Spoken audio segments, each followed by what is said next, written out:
everyone, and welcome to Tabor Talk. I'm your host, Michael Tabor. It's Friday here in the Catskills, and it's snowing.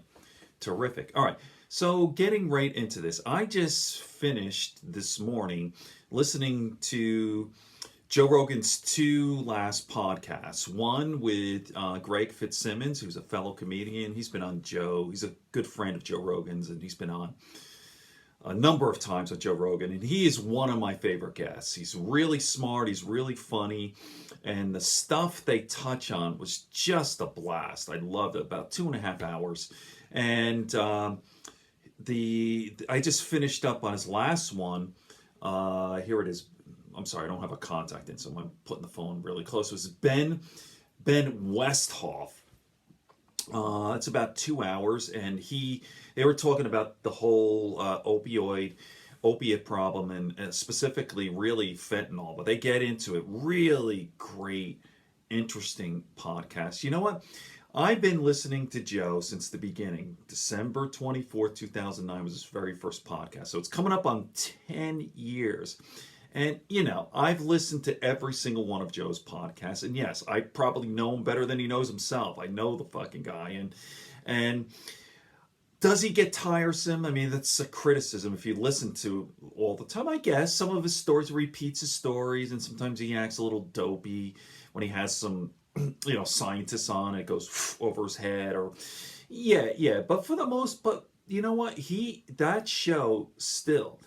And I was actually just talking to my wife, oh, Joe's, it's how many times have I heard this story? And he goes, I used to have a bit, the Joe Rogan thing, but man, he nailed it. These last two podcasts. And by the way, the one before that was Rick Baker, the special effects guy, American Werewolf in London. So, okay, but that's not what I want to talk about. The main what I really want to talk about is addiction, AA. I bring this up because actually in the podcast with the interview or whatever, the discussion with Joe and Greg Fitzsimmons, they were talking about Artie Lange. As a matter of fact, Artie Lange was on Monday, I believe, and I talked about that. I actually did a video recording on the Artie Lange discussion, and Artie Lange's nose is all fucked up. I guess he got punched in the nose and cocaine. If you go on the internet, just go Artie Lange, and it's crazy. And Artie doesn't want to have a procedure, like major surgery on his face, because he's afraid he's gonna go off the fucking rails again. He's gonna go off to the races. You're gonna be on painkillers. It's a major surgery. Take a look at his nose, and he's afraid, and he's concerned, and he's holding off. Now, this is the point I want to make. I have a history of let me put it this way. I've had addiction problems with alcohol and prescription drugs, and so I know what this is all about. I've been to rehab. I've gone to AA and all that, and today I don't drink. I'm totally sober. I don't go to AA meetings, nothing, right? It's just, I just stopped, and I'll be doing many more videos on how I did it. But you could stop without AA or any of that stuff. But here's what I would say to Ari. Dude, have the procedure. Have the surgery. I know you're a fucking addict and all this, but listen. And you might need help and support. And in fact, you definitely should have it, because Artie Lange is crazy. He really is a hardcore drug addict, alcoholic, the whole thing. Here's the thing. You got 9 months. Have your face done. It's important.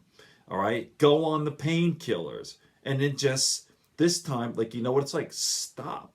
You're going to have people around, but I would say, listen, don't overthink it. Don't fucking overthink it. And even this idea that you never have a drink, and I think that's true, but man, it's not the end of the world. In fact, Greg Fitzsimmons he's an alcoholic recovering, 30 years sobriety, but last month he had a few shots of scotch.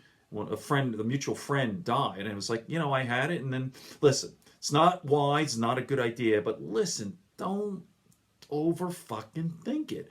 Artie Lange, have your surgery, and It's just bullshit. A lot of that AA drug stuff is just fucking bullshit. And here's another thing I thought of, and I actually queued this up in my phone here. Is that guy, remember James Fry?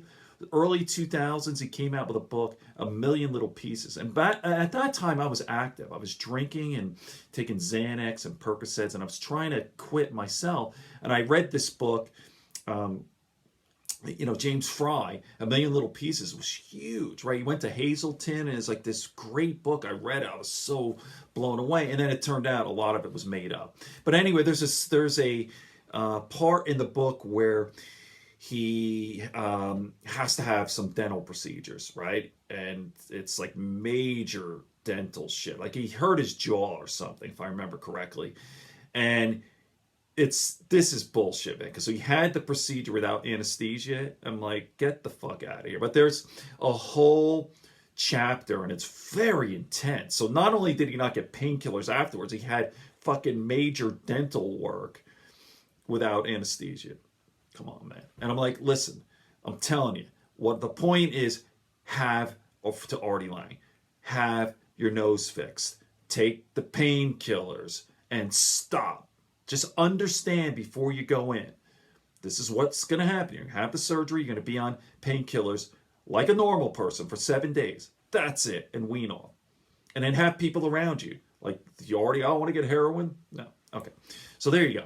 And I'm going to be doing a lot more videos on this, on recovery, on AA, and drug addiction. My thing was, I'll tell you what was my problem. My biggies was alcohol, suboxone, which was actually the kind of the methadone, the antidote for Percocet. So in the end, when I stopped finally, it was alcohol, suboxone, and Xanax and the benzodiazepines, all of it. Xanax, Librium, Valium, and Ativan, all of the benzos, So there you go. I'll be talking a lot more about this. Okay, but hey, I'm living proof. I don't do any of that shit. I'm done. Coffee, and I do the kratom and CBD. So I'm not perfect. All right, good friends, good books, and a sleepy conscience. Peace, love, and understanding here on Tabor Talk.